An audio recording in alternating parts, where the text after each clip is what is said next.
তো রাসূল সাল্লাল্লাহু আলাইহি ওয়াসাল্লাম বলতেছেন যে আমি কি তোমাদেরকে এমন আল্লাহর ইসমে আজমের কথা বলে দেব না যে যেটার মাধ্যমে দোয়া করলে আল্লাহ দোয়া কবুল করবেন।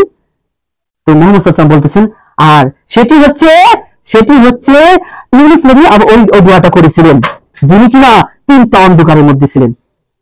সেই দোয়াটা কি? সেই দোয়াটা সবাই একটু পড়ি, লা ইলাহা ইল্লা আনতা সুবহানাকা ইন্নী কুনতু মিনাজ জালিমিন। আল্লাহু আকবার। এটার অর্থ হচ্ছে কোনো মাবুদ নাই, কোনো মালিক নাই, কোনো মাবুদ নাই, কোনো মালিক নাই, আপনি সকল দোষ থেকে মুক্ত। কাকে বলতেছে এটা? আল্লাহকে।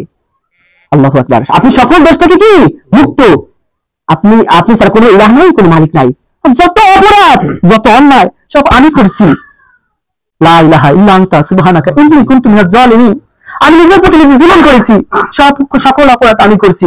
এক সাহাবী বললেন, হে আল্লাহর রাসূল সাল্লাল্লাহু আলাইহি ওয়াসাল্লাম, এই দোয়াটা কি শুধু ইউনূস নবীর জন্যই সীমাবদ্ধ নাকি যে ঈমানদার পৃথিবীতে যারা ছিল এবং যারা আসবে সবার জন্য? মুহাম্মদ সাল্লাল্লাহু আলাইহি ওয়াসাল্লাম বললেন, তুমি কি পরবর্তী আয়াত পড়ো নাই যেখানে আল্লাহ বলেছেন যে আমি ইউনূস নবীকে উদ্ধার করেছি এবং যারা ঈমানদার তাদেরকেও কি করব? উদ্ধার করব। সুবহানাল্লাহি ওয়া বিহামদিহি সুবহানাল্লাহিল আযীম। এরপর মুহাম্মদ সাল্লাল্লাহু আলাইহি ওয়াসাল্লাম আরো বললেন এটা সম্পর্কে, আমরা রোগাক্রান্ত হই, অনেক ভাই বন্ধু আছেন কারো মা বাবা অসুস্থ হয়ে কি করছেন? ইন্তেকাল করেছেন। প্রিয় মুসলিমগণ, রোগে আক্রান্ত হলে আল্লাহকে কখনো ভুলে যাওয়া যাবে না। যাওয়া যাবে কি না, আল্লাহকে স্মরণ রাখতে হবে। তখনও সুস্থ থাকতে স্মরণ রাখবো, আক্রান্ত হলে পরে কি করবো? আল্লাহকে স্মরণ রাখবো। প্রিয় মুসলিমগণ, মুহাম্মদ সাল্লাল্লাহু আলাইহি ওয়াসাল্লাম বলেন যদি কেউ রোগাক্রান্ত হওয়ার পরে 40 বার লা ইলাহা ইল্লা আনতা সুবহানাকা ইন্নী কুনতু মিনাজ জালিমিন পড়ে, আর যদি সে ইন্তিকাল করে তাকে শহীদের মর্যাদা দেওয়া হবে। সুবহানাল্লাহ, সুবহানাল্লাহি ওয়া বিহামদিহি সুবহানাল্লাহিল আযীম। আর যদি এই লোকটা সুস্থ হয়ে যায় তাহলে তার সুস্থতার সাথে সাথে তার পিছনে যে গুনাহ এগুলোকে মাফ করে দেওয়া হয়।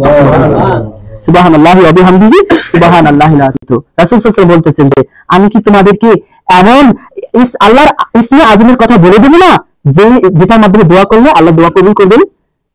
তো মুহাম্মদ সাল্লাল্লাহু আলাইহি ওয়াসাল্লাম বলতেছেন আর সেটি হচ্ছে ইউনূস নবী ওই দোয়াটা করেছিলেন যিনি কিনা তিনটা অন্ধকারের মধ্যে ছিলেন। সেই দোয়াটা কি? সেই দোয়াটা সবাই একটু পড়ি, লা ইলাহা ইল্লা আনতা সুবহানাকা ইন্নী কুনতু মিনাজ জালিমিন। আল্লাহু আকবার। এটার অর্থ হচ্ছে কোনো মাবুদ নাই, কোনো মালিক নাই, কোনো মাবুদ নাই, কোনো মালিক নাই, আপনি সকল দোষ থেকে মুক্ত। কাকে বলতেছে এটা? আল্লাহকে। আল্লাহু আকবার। আপনি সকল দোষ থেকে কি মুক্ত, আপনি স্যার কোনো ইলাহ নাই, কোনো মালিক নাই, যত অপরাধ যত অন্যায় সব আমি করছি, লা ইলাহা ইল্লা আনতা সুবহানাকা ইন্নী কুনতু মিনাজ জালিমিন, আমি নিজের প্রতি জুলুম করেছি, সকল অপরাধ আমি করছি।